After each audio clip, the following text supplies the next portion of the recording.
So, welcome back to the Boxing Podcast. I'm delighted to be joined by Koby McNamara, who is a 7-0 undefeated boxer. Koby, how are you?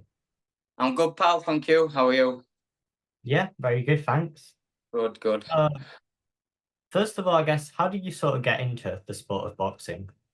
So I was a Thai boxer at the beginning when I came down to this Golden Team gym, and then I was doing that for around four, five years. I competed in that. I had about 20, 20 plus fights in Thai boxing as a junior. I was a British champion, and then I had about a year or two out and then just growing up. And then I Yeah. came back and the gym went more into a boxing gym. And then from there, did a few white collars, then I went into amateurs. And then from obviously COVID happened. Now they were like my two main years for the amateurs. Yeah. And then when it finished, I went straight to pro games. So yeah, that's You it. speak there a bit about your Thai boxing. How Yeah. does that sort of differ from boxing that you do now?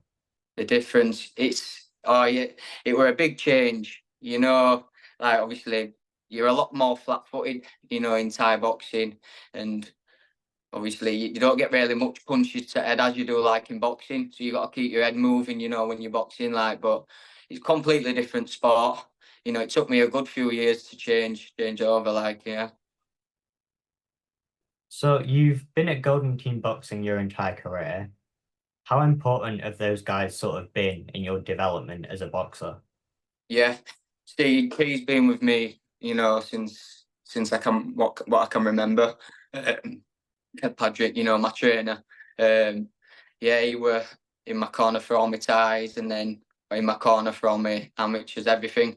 It means the world to me. He's like a best mate as well as my trainer. And obviously the other lads down here. It's all good. So your opponent hasn't officially been announced yet for your upcoming fight. Yeah. Um, has it been confirmed? Do you know who Well, you're fighting? yeah, in past 2 days, there's been talks. Some Indian. He's had 10 wins, 4 losses. He's fought for a WBC title, so it's a good little step up. And yeah, I'm ready for it. Can't wait. Yes, obviously talking about the opponent there, the fight is on the 27th of September on GBM's No-Ed High card. How's preparation going for the fight? Yeah, I'm flying. To be honest, 5 weeks still to go.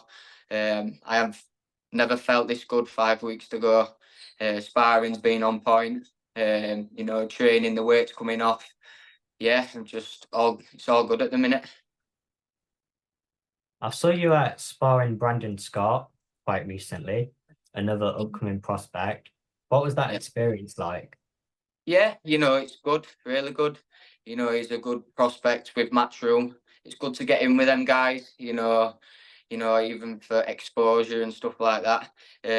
Yeah, we're a great spar, and I think I'm sparring him again next week. So yeah, it's good. In your last fight earlier this year, you stopped your opponent. Is that sort of something you'll look to do in this upcoming fight? Yeah, definitely. I'm not going to look for it. But I will put the pressure on, and I feel like I'm building my strength now, and it's coming. I'm growing into a man now, and I feel like I'll be putting people away. Definitely. Is that sort of the style you want to sort of grow into? Like you say, they're sort of trying to, Yeah, find those knockouts a bit more? yeah. Obviously, I feel like I get better the longer the rounds go on. And now when I'm going into these 8s and 10 rounders, I feel like I'll be definitely putting them away. Definitely. Where would you sort of like to be in, I guess, like 3 to 5 fights time? Yeah, I definitely want to look for something, a title, you either central area or your intercontinental, for your first one. Most definitely. Hopefully beginning of next year, yeah. Do you feel as though you can sort of be the next big name boxer in Leeds, sort of taking that mantle from Josh Warrington? Oh yeah, most definitely. I have a great following. So that always helps, and I feel like I've got the skill set to go all the way. Yeah, most definitely. I'm gonna say you've like boxed on a few of his undercards, haven't you? Yeah. What's that like? Oh, unreal experience. Obviously fighting at Leeds Arena, it was massive. In my home city, and I got put later on the crowd. What is it? On the table. Yeah, I Yeah. were one of the last ones. And obviously, well, loads of people there. The nerves and the adrenaline were there. It were unreal, and to get the win there, it was immaculate. It was class. I'm gonna say obviously Josh is fighting Anthony Cacace. Yeah, Do you like that fight for Josh? Do you think it's one that he can come through and win? yeah. Obviously, he's got a tank on him, Josh. I watched that kid fight, Joe Cordina, and bloody hell, he can fight. But he's in for a tough night. But I believe in Josh. I feel like he can get the job done. Having had the media day for the fight a week or so ago, Mm. have you sort of been impressed with GBM as a promotion so far? Yeah, definitely. It's very, very professional. With him being with the zone now as well. Everything's it's just proper.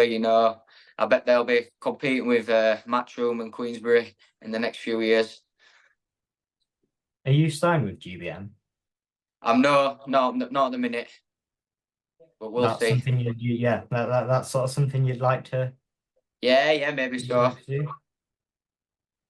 And finally, Kobe, what kind of performance are we going to see from you on the 27th of August? Just expect fireworks and maybe a stoppage later on. Obviously, I'm not going to look for it, but I will put the pressure on and hopefully get it. Kobe, thanks so much for your time. Nice one, thank you, pal. Appreciate it. Top man.